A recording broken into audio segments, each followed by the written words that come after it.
tá? Então é o Haemophilus ducreyi. Tem vários tipos de haemófilos, tá? Tem o influenza e tem o Drucrey que atua diretamente nos países tropicais, ou seja, aqui. Tramite-se por relação sexual de uma pessoa infectada com a outra sem o uso de proteção, no caso, a camisinha feminina ou masculina. As manifestações clínicas do cancro mole são feridas múltiplas, certo? E extremamente dolorosas, de tamanho pequeno, com presença de secreção purulenta.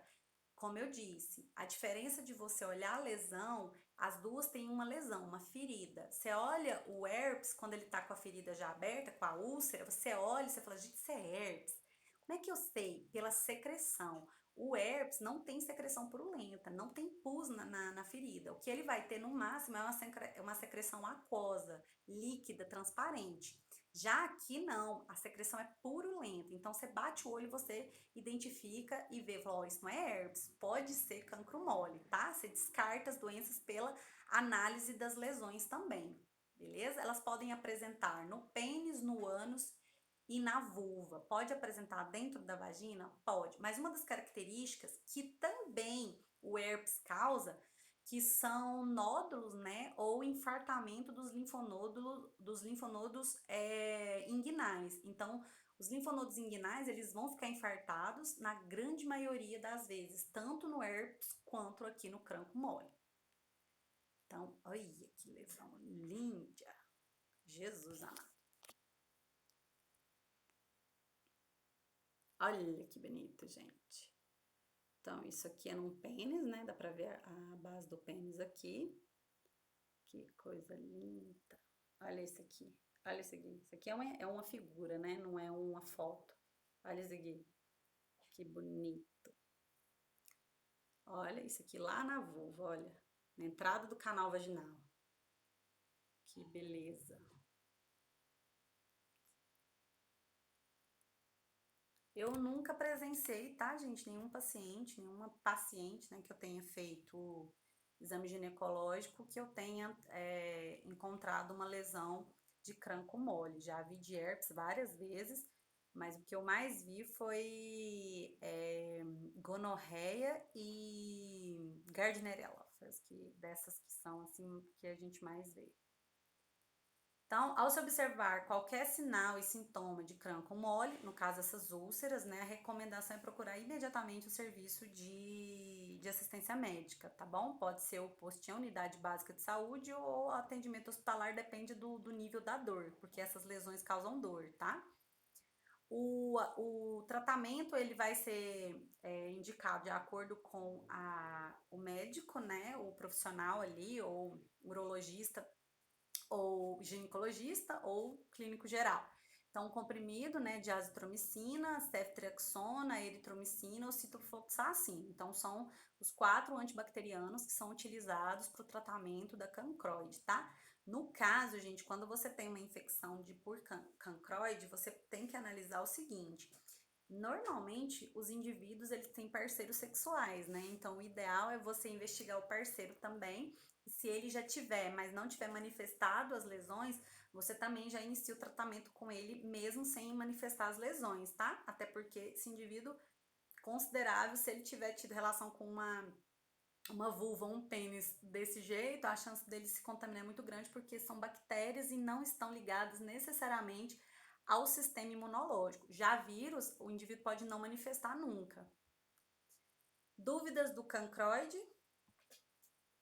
Tem cura? Tem, tá, gente? É feito tratamento com os antibacterianos e necessariamente é encontrado a cura. Não tem chance de ter morte por causa de cancro mole, tá? Se teve, eu nunca ouvi falar. Só se o cara já tinha HIV, por exemplo, né? Que aí ele já tinha imunidade ferrada. Gonorreia e clamídia. Elas são duas doenças diferentes, as duas são provocadas por bactérias diferentes. Eu coloquei elas juntas porque elas são do mesmo grupo e elas atuam ali muito parecida às manifestações clínicas. Então, a primeira, que é a gonorreia, ela é provocada pela Neisseria gonorreia e a clamídia pela Aclamídia trachomatis, tá? A clamídia, ela pode manifestar sintomas no corpo todo. Eu vou falar para vocês. Já a gonorreia, na maioria das vezes, é sinais locais. Elas estão associadas a outras infecções, inclusive são essas duas que podem provocar a evolução, né, do quadro clínico e evoluir para uma doença inflamatória pélvica, que eu já tinha comentado com vocês, tá? A maioria delas podem atingir os órgãos genitais, a garganta, cavidade oral e olhos, beleza? Então, é essas duas doenças que, se a mãe tiver e durante o parto, as crianças podem manifestar. Por isso que a gente faz o método CREDE quando a criança nasce, que é aplicar, né, o sulfato de prata nos olhos, né, o colírio, nos olhos da criança e nas meninas na vulva, para evitar, né, a disseminação dessa bactéria e causar cegueira no bebezinho, tá? Os sinais causados por essa bactéria também podem ser provocados por outras bactérias menos frequentes, né, que é a ureotoplasma e o micoplasma, mas a manifestação que eu vou falar para vocês nos olhos, genitais e garganta, boca, né, são na grande maioria das vezes provocadas pela Neisseria e pela clamídia, no caso gonorreia e clamídia. Os sintomas mais frequentes são causados por infecções na mulher, corrimento vaginal, dor no baixo ventre, nos homens, corrimento no pênis e dor ao urinar. A mulher sente dor até durante o ato sexual e também algumas relatam dor na evacuação, tá? Dependendo do tipo de fezes, se for fezes um pouco mais endurecidas, ela sente dor ao evacuar. No entanto, é muito comum que as infecções causadas por essas bactérias sejam assintomáticas na maioria dos casos, principalmente em homens. Os homens são portadores, transmissores, mas não manifestam sinais e sintomas. Aí tá o problema. O cara transmite gonorreia sem ter um sintoma sequer, gente. A falta de sintomas leva as mulheres a não procurarem o tratamento para essas infecções, as quais podem agravar o quadro, causando as doenças inflamatórias pélvicas, podendo evoluir da doença inflamatória pélvica para a infertilidade, certo?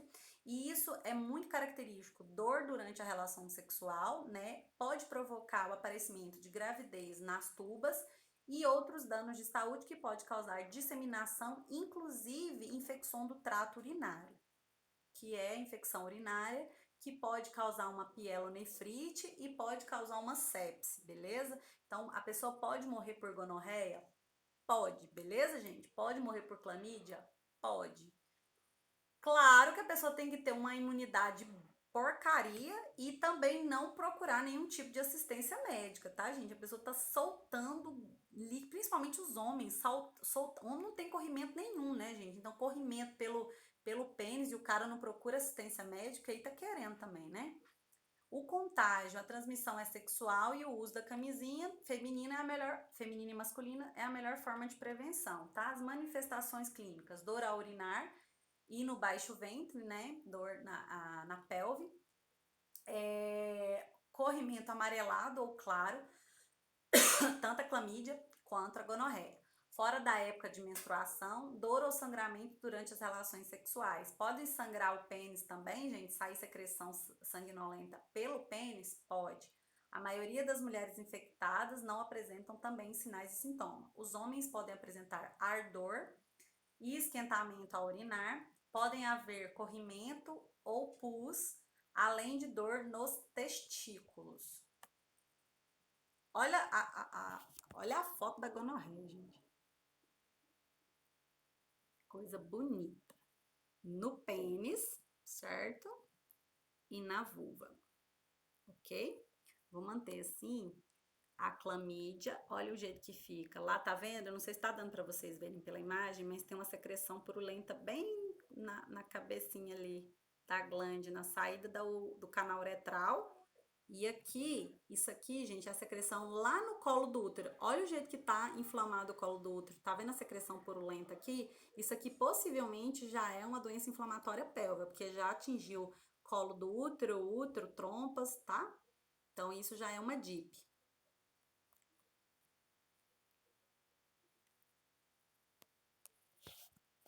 Voltando. O tratamento. Na presença de qualquer sintomas ou sintomas dessas ISTs, né, recomenda-se procura de assistência médica, né, e tem que tratar tanto o indivíduo que está com sinais e sintomas quanto o parceiro sexual. Então, nós temos os seguintes medicamentos para gonorreia: amoxicilina, amoxil, amoxicilina com clavulanato, né, de potássio, que é o clavulin, ampicilina sódica, azitromicina. Aí tem o Bepemem, tem a Cefamaxil, tem o ceftriaxona sódica, tem a ceftriaxona sódica, tem o ciprofloxacino, tem a doxacilina, tem a eritromicina e tem o norfloxacino. Então, assim, são vários tipos de medicamento que podem ser utilizados para as duas doenças, para a gonorreia. Lembrando que quando eu utilizo esses medicamentos, eu posso usar um ou posso utilizar associado. Isso é conduta médica, tá? Tem cura? Tem. Manifesta de novo? Manifesta se for uma outra infecção, tá, gente? Se o cara tratou, ele não ficou com sequela, ele não tem nada, ele cura, vai embora pra vida dele, pronto, acabou. Ele não vai transmitir e aí tá tudo certo. Se ele manifestar de novo, tipo 6, 7 meses depois, não é a mesma infecção, tá? É outra. O cara pegou gonorreia de novo. O cara tem duas vezes gonorreia. Ter gonorreia uma vez só já é um absurdo. Imagina ter gonorreia duas vezes. Então, o tratamento da clamídia. Os medicamentos para clamídia é a azitromicina, que pode ser tratada em dose única, a doxacilina, que pode ser tratada por 7 dias, ou segundo a orientação médica, tá? Mas outros medicamentos também podem ser utilizados para clamídia. Então, a eritromicina, tetraciclina, a ofloxacina, rifampicina e o sulfatamidazol. Então, esses também podem ser utilizados para o uso do tratamento da clamídia. Lembrando que eu tenho que tratar o cara que está com a manifestação clínica e o parceiro dele. A clamídia e a gonorreia, elas podem provocar uma complicação neonatal chamada conjuntivite neonatal. E essa conjuntivite, a possibilidade dessa transmissão durante o parto só vai ocorrer no parto vaginal. No parto cesáreo não acontece, beleza? Então, às vezes, os médicos não utilizam o método CREDE ali quando a criança nasce, tá? Por via parto cesáreo, só quando é parto vaginal. A criança pode nascer com conjuntivite, que pode levar à cegueira se não for prevenida e tratada adequadamente. Deve-se aplicar colírio nos olhos do recém-nascido na primeira hora de vida. Isso aí, os meninos que estão tendo, acho que é só o pessoal do sétimo, só o pessoal do sétimo que está tendo saúde da RN, eles aprenderam isso, tá? Chama método CREDE. Então, eles vão aplicar um colírio com sulfato de prata e aí vai pingar uma gota em cada olho para, se tiver qualquer tipo ter tido contato com qualquer tipo de secreção ali, você já elimina a chance da criança desenvolver uma conjuntivite, possivelmente uma cegueira, tá? Além da conjuntivite, a infecção ao recém-nascido pode atingir os órgãos internos, com aumento da gravidade de infecção e pode causar uma sepse na criança e evoluir para o óbito, tá? Então, o ideal é a gente descobrir, gente, a gonorreia, clamídia ou qualquer doença sexualmente transmissível ali durante ainda a gestação, para que eu faça o tratamento durante a vida intrauterina do bebê, para quando ele nascer ele não tenha nenhum risco de transmissão. Isso acontece com a sífilis, isso acontece com a toxoplasmose, que não é uma doença sexualmente transmissível, mas ela é uma doença que provoca vários danos ao bebê, tá? Então a gente tem que tratar com o bebê ainda lá no útero, porque senão pode provocar danos muito severos. A sífilis é ainda problemática ainda mais, que eu vou falar mais na frente, tá? Complicações, que também é a doença inflamatória pélvica, eu já disse para vocês o que ela provoca, né? Esse quadro pode ser tratado, pode acontecer devido a complicações de gonorreia e clamídia. O contágio da clamídia, da gonorreia e também das doenças inflamatórias pélvicas pode acontecer, né, devido ao contato, né, de infecção ali pela IST, mas também pode ser por falta de higiene na hora da inserção do dispositivo intrauterino ou biópsia de qualquer coisa, curetagem realizada dentro do útero. Você pode provocar uma doença inflamatória pélvica, que não necessariamente é provocada pelas duas bactérias, ou clamídia ou gonorreia. Então, eu posso ter uma doença inflamatória pélvica provocada por qualquer bactéria que vai atingir esses órgãos internos. Porém, a grande maioria das vezes, elas são ascendentes. Eu tenho a infecção lá no órgão genital, né, baixo vulva, e aí eu tenho uma seguida, né, uma ascendência desse micro-organismo lá para o útero, para as trompas, né, para a cavidade urinária, que vai provocar doença inflamatória pélvica. Já nessas outras duas situações que eu falei aqui, é a aplicação do dispositivo intrauterino, que eu vou abrir o colo do útero e colocar o DIU lá dentro, biópsia da região ali do colo do útero ou de dentro do útero, e também curetagem, por exemplo, num aborto não completo, tem que fazer curetagem dos restos, né, daquele aborto espontâneo, e isso pode provocar a contaminação dessas regiões, provocando a doença inflamatória pélvica. As manifestações só da doença inflamatória pélvica incluem dor embaixo, na parte baixa do abdômen, a gente denomina isso de pé da barriga, né, o baixo ventre, durante ou não das relações sexuais, dor abdominal, dor nas costas, febre, fadiga, vômitos, corrimento vaginal, sangramento vaginal e dor ao urinar. Então, essas são as manifestações clínicas das DIPs, tá? Das doenças inflamatórias pélvicas. Tratamento, você vai ter que identificar qual é o patógeno que está provocando isso e tentar prevenir complicações dos órgãos afetados, como o útero, que causando infertilidade, tubas uterinas também pode provocar infertilidade, e no caso das regiões do sistema urinário, você pode provocar até mesmo a pielonefrite, que é a infecção ou inflamação dos rins, beleza? Dúvidas na clamídia, gonorreia e DIP? Hein?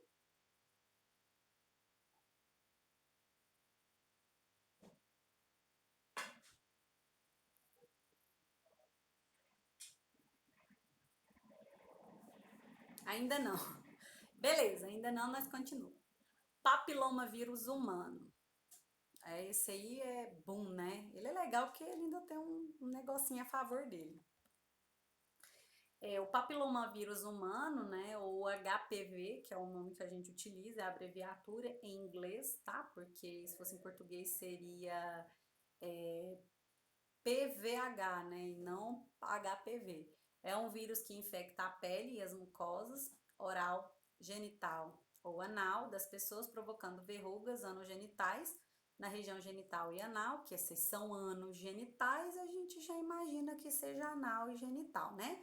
Pode evoluir para cânceres, principalmente na região peniana e do colo do útero. Muito comum no colo do útero. Raramente você tem no pênis, mas pode acontecer, tá?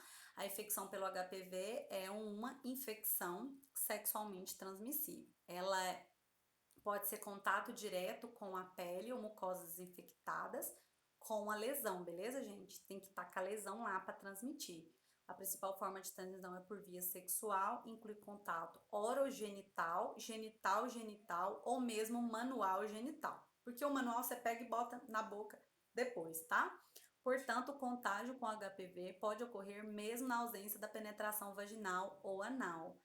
Também pode haver transmissão durante o parto, menos comum a transmissão vertical, mas pode acontecer se a mulher tiver com os papilomas, com a lesão. Com muitas pessoas infectadas pelo HIV não apresentam sinais e sintomas, elas não sabem que tem o vírus, mas podem transmiti-los pelas secreções vaginais. Não é tão comum. Eu não posso afirmar que todas as pessoas transmitem o vírus por secreções vaginais e penianas, certo? Mas alguns tipos desses vírus também são transmitidos apenas pelas secreções e não pelo aparecimento das lesões verrugosas, porque não é todo HPV que provoca condiloma, que são as verrugas, tá? As manifestações clínicas do HPV, na maioria das pessoas, né? Pode ser latente, ficar por meses você com o vírus, não manifestar nenhum tipo de sinais e sintomas visíveis a olho, né? Apresentar manifestações subclínicas, diminuição da resistência do organismo, então baixa a imunidade, você manifesta aquelas lesões, tá? A maioria das infecções em mulheres, sobretudo, principalmente adolescente, tem resolução espontânea pelo próprio organismo, ou seja, você tem a lesão, cura da lesão, não sabe que teve a lesão, porque ela pode apresentar no colo do útero, tá? Então você não viu ela, você não sabe que teve.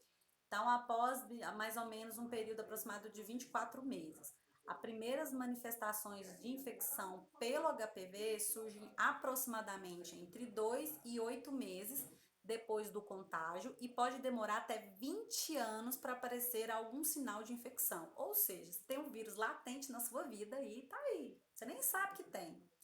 20 anos depois, você teve o contato que você pegou, você pode manifestar. Então, as manifestações costumam ser mais comuns em gestantes e em pessoas com imunidade baixa, mas não significa que outras pessoas que não têm imunidade baixa e não estejam gestantes não apresentem ao aparecimento do HPV, tá?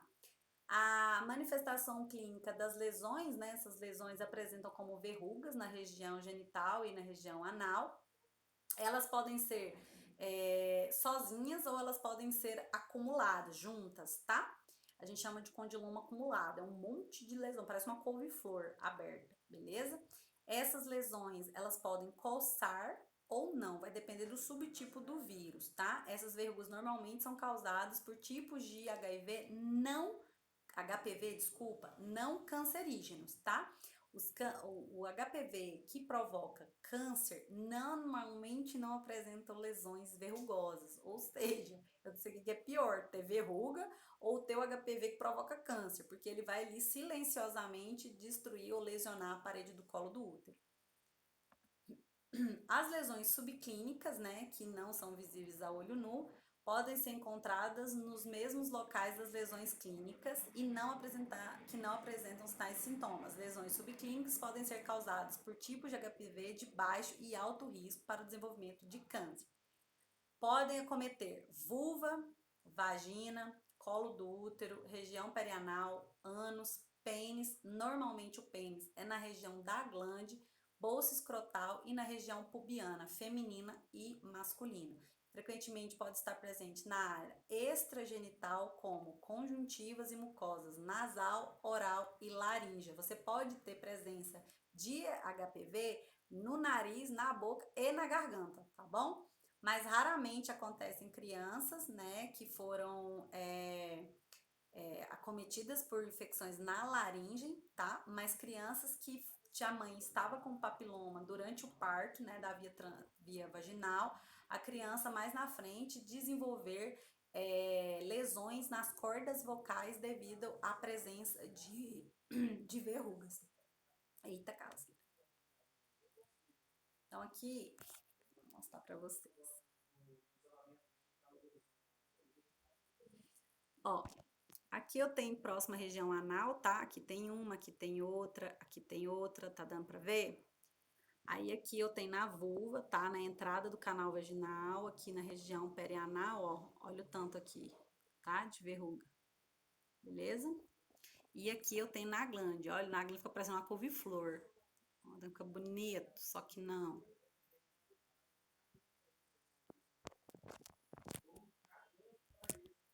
Deu para todo mundo ver? Certo? Vamos dar continuidade. Então, a prevenção contra o HPV, hoje em dia, foi descoberta uma vacina, normalmente não é contra todos os tipos, mas contra 4 tipos diferentes, 2 tipos que provocam condilomas e 2 tipos que são cancerígenos, né? Então, eles protegem, né? Normalmente é o tipo 6, 11, 16 e 18. Essas são as vacinas produzidas e distribuídas pelo Sistema Único de Saúde. Tem mais tipos, né, contra mais tipos de papiloma, de HPV, mas é distribuído por via privada. Aí eu não sei dizer para vocês qual é a que eles distribuem. Tem uns que eles falam que tem 6 tipos, outros que tem 8 tipos, tá?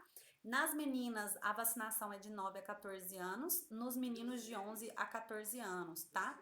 Pessoas que vivem com HIV também são, pessoas que são transplantadas também fazem essa vacinação. Elas são aplicadas por 2 doses, sendo um intervalo de 6 meses entre a primeira dose e a segunda dose, beleza? Elas causam imunidade permanente, não precisa de uma revacinação, de um reforço, mas a indicação, ela só, como vocês puderam ver, é entre ali na fase da pré-adolescência e adolescência, ou seja, antes dessa pessoa ter tido a chance de ter contato com o HPV. Porque a partir do momento que você teve contato com o HPV, não adianta tomar vacina, você não vai se prevenir mais. Você já teve contato, você pode nunca manifestar nenhum tipo de sintoma, mas se você tomar vacina, não vai adiantar nada. Por isso que eles optaram por fazer a vacinação em adolescentes, em crianças que ainda não tiveram o contato via do HPV. O HPV, ele provoca câncer do colo do útero, que vai ser, se eu não me engano, é a próxima aula. E então a pessoa manifesta, né? Ela tem o câncer do colo do útero por essas lesões. Então, se você já tem uma lesão lá no colo do útero, você pode ter chance a desenvolver esse câncer. Então, o tratamento ele precisa ser bastante eficaz. Então, o cuidado da prevenção ele também é utilizado pela investigação e busca da citologia ali, da histologia do colo do útero, porque como eu disse, os que provocam câncer não têm lesão, ele não provoca aquela lesão, não provoca a verruga. Então, o indivíduo, quando faz o Papa Nicolau, a mulher, quando faz o Papa Nicolau, a gente colhe o material para analisar as células daquele tecido, daquela região epitelial ali, da mucosa do colo.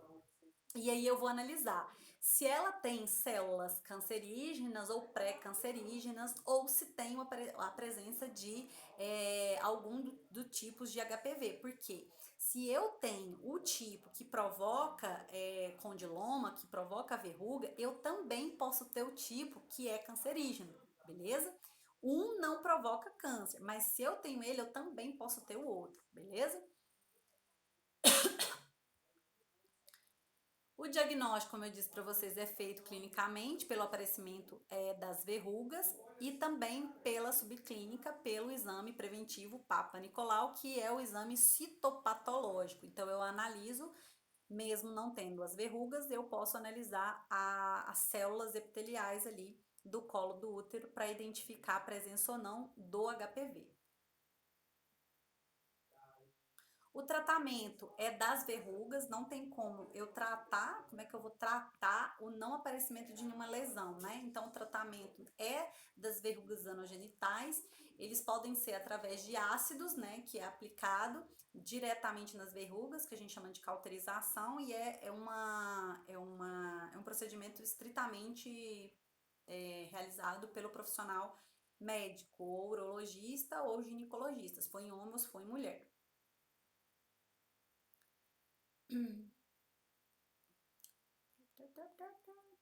Isso aqui é auto-aplicados, né? Quando você faz a utilização, né, de eletrocauterização, tem que ter muito cuidado, porque você pode cauterizar outras partes que não tenham o condiloma e isso provocar uma abertura de uma outra lesão, então é muito complicado, tem que ser muito feito com cuidadosamente, tá bom? Dúvidas do HPV? Eu vou falar de novo do HPV quando eu estiver falando do câncer do colo do útero, tá?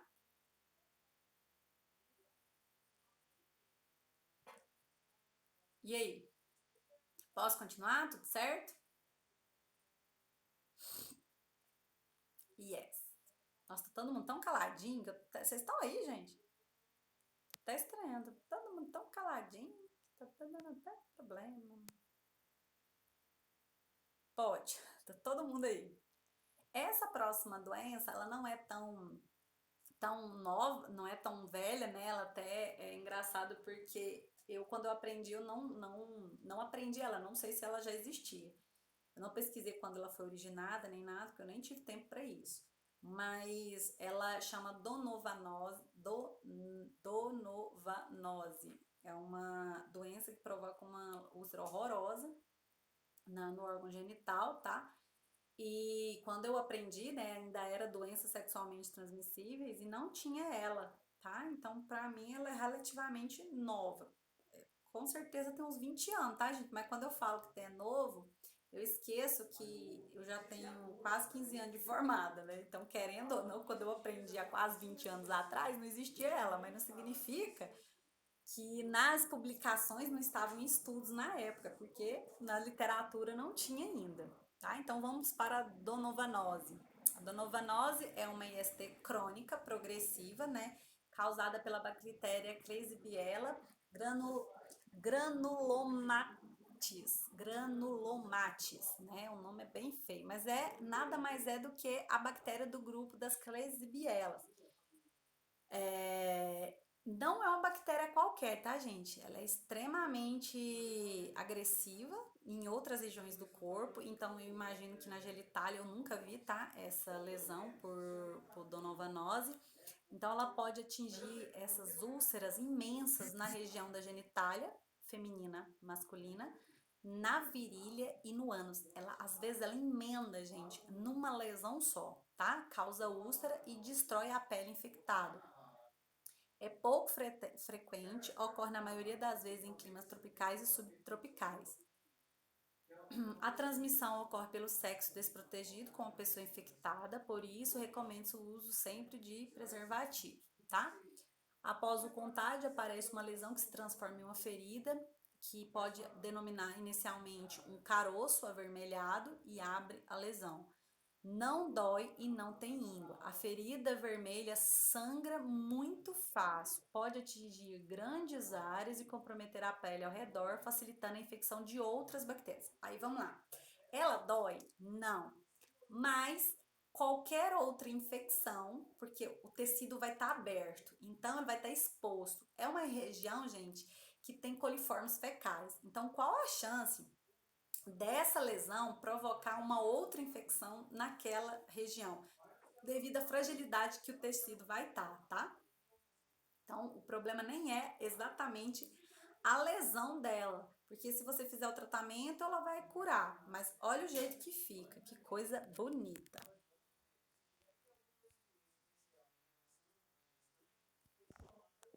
Olha isso.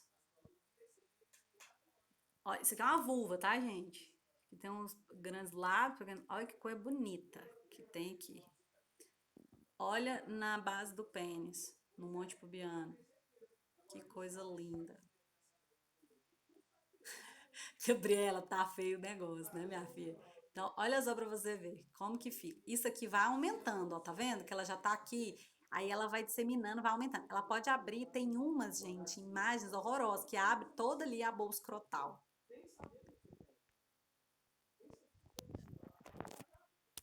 L- Lindíssima. Que horror, exatamente. Então, o tratamento. Na presença de qualquer sinal ou sintoma dessa IST, né, recomenda procurar o serviço médico para o diagnóstico. O diagnóstico pode ser sorológico, mas também apenas pelo uso de cultura, você colhe a secreção ali, faz a cultura, você identifica porque é uma bactéria. O termo do tratamento é necessário, retorna à consulta, né, para avaliação da cura dessa infecção, deve-se evitar o contato sexual até que os sinais e sintomas estejam desaparecidos completamente. Então, na donovanose, os medicamentos utilizados é a azitromicina, doxacilina, ciclina, desculpa, o ciprofloxacino, a eritromicina e o sulfatromidrazol. Então, esses são os medicamentos utilizados para a donovanose. É uma doença de difícil erradicação? Não, tá, gente? O tratamento é até tranquilo. O problema é que pode não ser só essa bactéria, como eu disse para vocês, podem aparecer outras devido à lesão da pele. Aí são bactérias que atuam diretamente no tecido epitelial. Linfogranuloma venéreo, né? O LGV, que é o linfogranuloma venéreo, é uma outra infecção sexualmente transmissíveis, né? Que é crônica também, provocada por outra bactéria do grupo das clamídias. Lembra que tinha a clamídia lá? A clamídia que provoca a doença clamídia. Aqui eu tenho uma outra bactéria chamada clamídia, mas aqui é a Trachomatis. Então, a clamídia trachomatis atinge os órgãos genitais e os gânglios linfáticos, né, os linfonodos ali da região da virilha. É popularmente conhecida como mula. Então, linfa granuloma ali provoca a doença ou conhecida como mula. Talvez vocês nunca tenham ouvido falar como linfogranuloma venéreo, mas tenham ouvido falar como mula. A transmissão é pelo ato sexual desprotegido, recomenda uso de camisinha e por aí vai. Acomete formando feridas nos órgãos genitais, pênis, vagina, colo do útero, ânus e boca, os quais muitas vezes não são percebidas e desaparecem sem o tratamento. Entre 1 a 6 semanas após a ferida inicial, surgem inchaços ou inflamações dolorosas nos gânglios linfáticos, ou seja, a região da virilha vai edemaciar e vai doer para burro. Quem já teve aumento de linfonodos sabe o que eu tô falando, tá, gente? Eu já tive tanto na região inguinal quanto na região axilar, na região cervical, o tanto que esse negócio incomoda. Dói demais. Dependendo do local, dói até para andar. Pode haver sintomas por todo o corpo, como dores nas articulações, febre e mal-estar, devido a ser uma infecção que pode provocar até febre. Quando não tratada adequadamente, a infecção se agrava, causando elefantíase. Já ouviram falar a elefantíase?